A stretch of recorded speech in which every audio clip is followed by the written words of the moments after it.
The former vice president of Korean Air Cho Hyun-ah faced 12 hours of questioning regarding her nut rage incident. The crew chief who was kicked off the plane during the nut rage incident speaks out to KBS. Find out what Park Chang-jin has to say. And prosecutors want a warrant to detain Police Superintendent Park Kwon-chun for writing a controversial presidential memo. Hello and welcome to News Today on KBS World. It's Thursday, December 18th. I'm Luke Clary. The former vice president of Korean Air Cho Hyun-ah has appeared before prosecutors for questioning over her nut rage incident. She returned home early Thursday after an intense 12-hour session. The former vice president of Korean Air Cho Hyun-ah left the prosecutor's office around 2:30 a.m. Thursday after being questioned over the nut rage.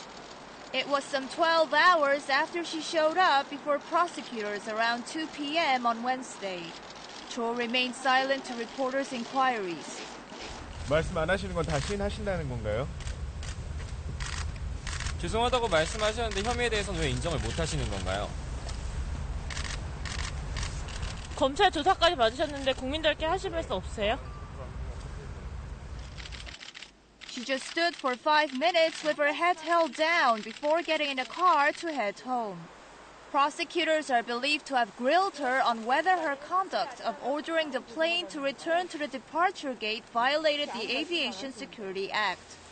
The charge about her violent language lashed at the chief flight attendant and other crew members is expected to be recognized. The Transport Ministry has already brought this charge to the prosecution, and Cho is believed to have acknowledged the fact to some degree during her investigation. But she reportedly denied charges of using violence against the crew members, as she did during a previous probe by the Transport Ministry. Prosecutors intend to also call in for questioning Korean Air staff members as suspects if the carrier is found to have attempted to appease flight attendants and passengers. In an interview with KBS, the crew chief who was kicked off the plane during the nut rage incident, Park Chang-jin, accused the airliner of an attempted cover-up and furthermore claimed that the Ministry of Land, Infrastructure and Transport investigators were in cahoots with Korean Air. On December 8th, crew chief Park Chang-jin was questioned by the Ministry of Land, Infrastructure and Transport for the first time. An hour after the questioning was over, a Korean Air executive summoned Park. The executive told the chief purser the ministry had called Korean Air and asked to rewrite the fact-checking confirmation records submitted by the flight attendants because the records did not coincide with the ministry's material on the incident's timeline. The inconsistency illustrated that the crew members had been forced to give false statements, a matter which the ministry had apparently decided to disregard. 회사 관계자들 앞에서 그걸 작성해야 되는데 과연 제가 제 의지대로 작성할 수 있었겠냐라는. Park had to rewrite the confirmation records at least 10 more times. Korean Air told Park to send the rewritten letter to the ministry using his own personal email account. Park also showed the note of apology left at his home by former Korean Air Vice President Cho Hyun-ah. The note, written on a page torn from a notebook, said, "I wanted to apologize in person, but I leave without having seen you." 더 참담했습니다, 솔직히. 그래도 조금이라도 저는 진정성을 가지고 사과를 할 거라고 생각을 했으나 그 사람은 변하지 않았구나라고 저는. Park said that he intends not to quit his job at Korean Air so that he will have nothing to be ashamed of. It has been confirmed that the presidential office document alleging the president's brother was being followed was written by Police Superintendent Park Kwon-chun, who was arrested Tuesday. Prosecutors are seeking a warrant to detain him. Park Ji-man, the younger brother of President Park Geun-hye, told prosecutors during a probe that rumors about him being followed are credible. 보도와 관련해서는 어떤 입장으로 진술하셨습니까? They're based on Police Superintendent Park Kwon-chun's 4-page report on the supposed trailing of Park, which was handed to Park himself. The report is believed to state that a person identified as A followed Pak, and that 3 former police officers have been divulging this bit of information. Names are not mentioned, but the report is not believed to be an official document, as was the case with the so-called Chung Yun-hae report. Park Ji-man recently handed this report over to the prosecution, which is now questioning the police superintendent to seek answers to when he wrote the report and why he gave it to the president's brother. Investigators have also summoned a close aide of Park Ji-man, who first received the report from Park Kwan-chun, as well as the very person mentioned in the report suspected of shadowing the president's brother. An official of the prosecution said that the report provides the key grounds that led Park to suspect he was being followed, but added that it's not very reliable. Prosecutors plan to request a warrant to detain Police Superintendent Park as soon as the questioning wraps up. Yesterday was the 3rd anniversary of former North Korean leader Kim Jong-il's death, and current leader Kim Jong-un took part in a grand memorial event where the highest-ranking North Korean officials swore allegiance to the younger Kim. The North Korean media also declared an official start to the Kim Jong-un era.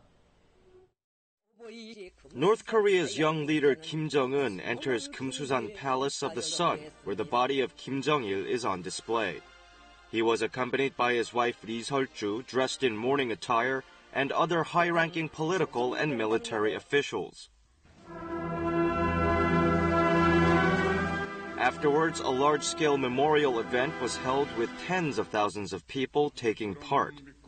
Influential members of the North Korean leadership pledged their allegiance to Kim Jong-un in a series of speeches. Choi Ryong-hae in particular showed off his elevated status in the Politburo by wearing the same outfit as Kim Jong-un. Choi rose to the 3rd seat in the power hierarchy from just 18th place 3 years ago.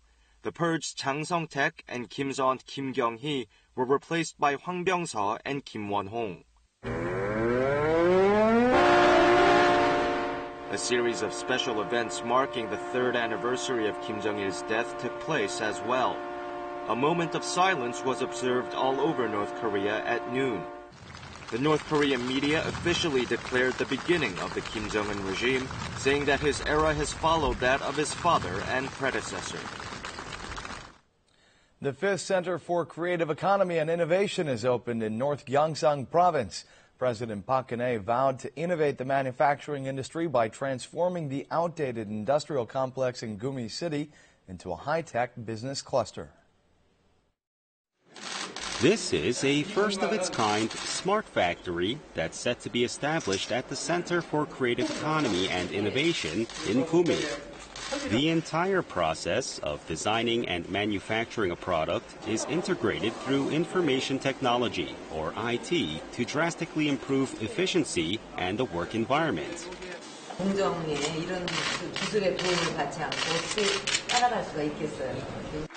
The Samsung Group-supported Innovation Center in North Gyeongsang Province will lead efforts to reform manufacturing by promoting the smart factory process.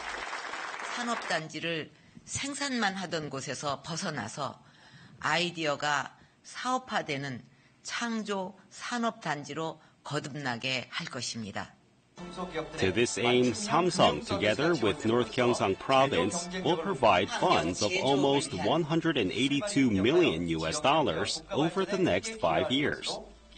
Another Creative Economy and Innovation Center will also open in Pohang in North Gyeongsang Province next month. The Pohang Center, in which steelmaker POSCO will invest close to $82 million, will aim to become a hub for research and development on eco-friendly manufacturing among the industry, academia, and think tanks. The Pohang Center eyes to become the birthplace of environmentally friendly iron-making technologies such as the Finex method that replaces the outdated blast furnace technology. Black Friday, the biggest shopping day following Thanksgiving in the U.S., was a boon for Korean shoppers as well. But now many Korean consumers have come to the police with reports of fraud. Black Friday is over in the U.S., but this online shopping mall is still running advertisements for big discounts. According to the ads, a 30% discount is given on top of the direct overseas purchase price, with an additional 6% off for cash payments. Hooked by these ads, many shoppers wired more than $1,000 each. 인터넷에 캐나다 부스 익스페디션을 썼는데 그 파워링크에 뜨더라고요. 당연히 파워링크에 뜰 정도면 이제 인기가 많구나. 큰 기업이라고 생각해서. But the ordered products did not arrive even after 10 days, and the CEO of the online shopping mall turned out to be a paper figure. Mr. Kim had lent his name to set up a business and a bank account through a job search site in return for a monthly payment of about $1,100. 사이트에서 이제 쇼핑몰 이제 관리를 한다고 해가지고 취업 자리 알아보는 상태였고 그 사람이 이제 자기는 사업자 등록증을 만들 수 없다고 해서 저한테 이제 만들어달라고. 18 fraud cases were reported to the police since the sale ended on December 15th, but more are likely to follow. The police continue to investigate Mr. Kim and are trying to find the whereabouts of a Mr. E, who had supposedly hired him and has now disappeared. A Vietnamese flight attendant was caught attempting to smuggle gold bars into South Korea. With evidence on a series of schemes to smuggle gold from Vietnam, South Korean customs officials have launched efforts to capture the main culprit. South Korean customs officials stop a man and make him go through the security checkpoint again. A search finds that the man was carrying gold bars. He is a 31-year-old Vietnamese flight attendant who flew in from Vietnam. The man was carrying 8 gold bars, each weighing 1 kilogram, in a specially made pouch wrapped around his ankles. According to the Vietnamese man's statement obtained by customs authorities, the man was supposed to deliver the goods to a South Korean seller and receive $200 for each gold bar he smuggled. This past June, a female Vietnamese flight attendant was found attempting to smuggle gold into South Korea by officials at Incheon International Airport. Also, in April, a Vietnamese trader was caught trying to illegally bring 9.7 kilograms of gold into the country. South Korean customs officials believe that the main culprit of the scheme to be based in Vietnam. The Gimhae Customs Office took the Vietnamese man into custody on charges of violating customs law. While pursuing the Korean seller, they have also launched joint efforts with their counterparts in Vietnam to capture the main culprit. The transformation scenes are always the most popular in the Transformers movies, and a short film produced in South Korea featuring transforming robots shows that the genre has great growth potential.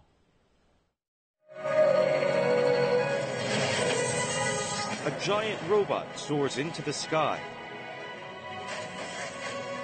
Twisting and turning its body, the robot turns into an airship and disappears into the skies over Seoul. This is a South Korean short film which combines computer animation with live action. It is the first South Korean film to use computer graphics technology to realistically depict the transformation of a robot. 사람의 관절처럼 작용과 반작용을 통해서 다른 부분까지를 움직이게 만드는 것들이 핵심이라고 할 수 있겠습니다. 경험하지 못했던 부분에 대한 기술을 구현하는 것이 가장 어려웠습니다. Korean robot movies have in effect disappeared since the Ureme series of the 1990s. Even that series failed to detail the process of robot transformation since it featured only models that were photographed and edited into the film. In the meantime, the technology to produce sophisticated robot movies has made rapid progress in foreign countries, leading to the production of the mega-hit film Transformers. State-of-the-art technology that mimics real life is a major key to the success of modern films. Despite being in its early stages, the foundation is being laid for production of high-quality robot movies here in South Korea.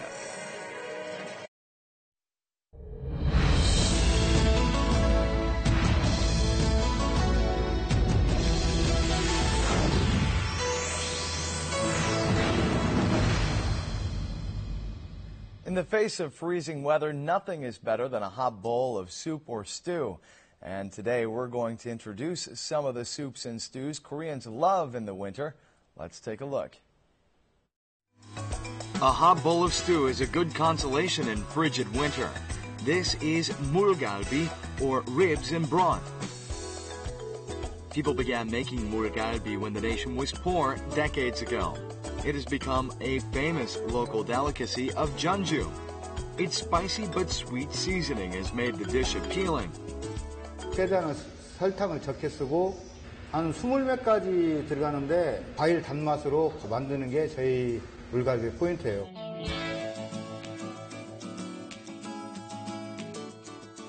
With the addition of bean sprouts and cellophane noodles, the dish is ready. Mulgalbi's unique taste comes from the pork-based broth and the bean sprouts. And this spicy but sweet soup is once again behind the popularity of the dish. 구워 먹는 것보다 이렇게 물갈비로 먹는 게 담백하면서도 시원하고요. 아주 이 계절 겨울에 어울리는 맛인 것 같은데요. You can experience a little luxury for your mouth in Suwon, Gyeonggi Province with a dish called the Emperor's Stew. The dish contains a whole lobster, seafood like octopus and squid, and a chicken. 너무 쌀쌀한데 이거 국물 먹으니까 몸이 쫙 풀리는 것 같이 너무 좋아요. 맛있어요.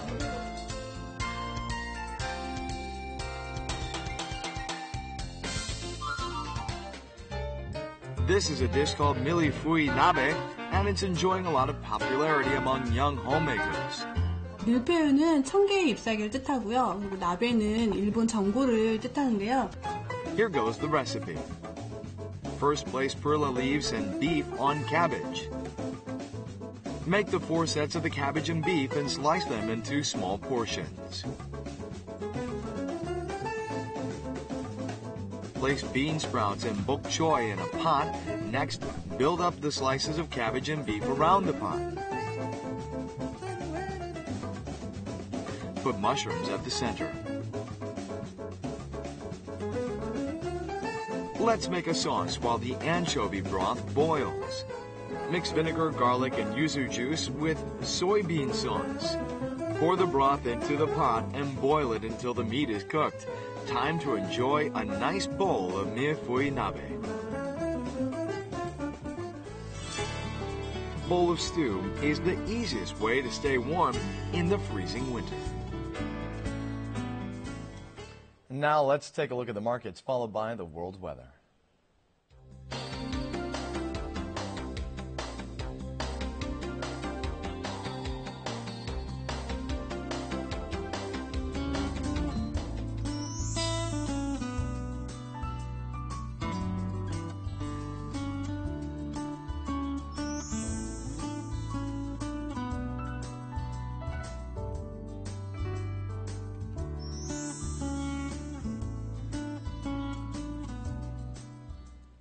And that's it for this edition of News Today. Thanks for watching, and we'll see you again at the same time tomorrow.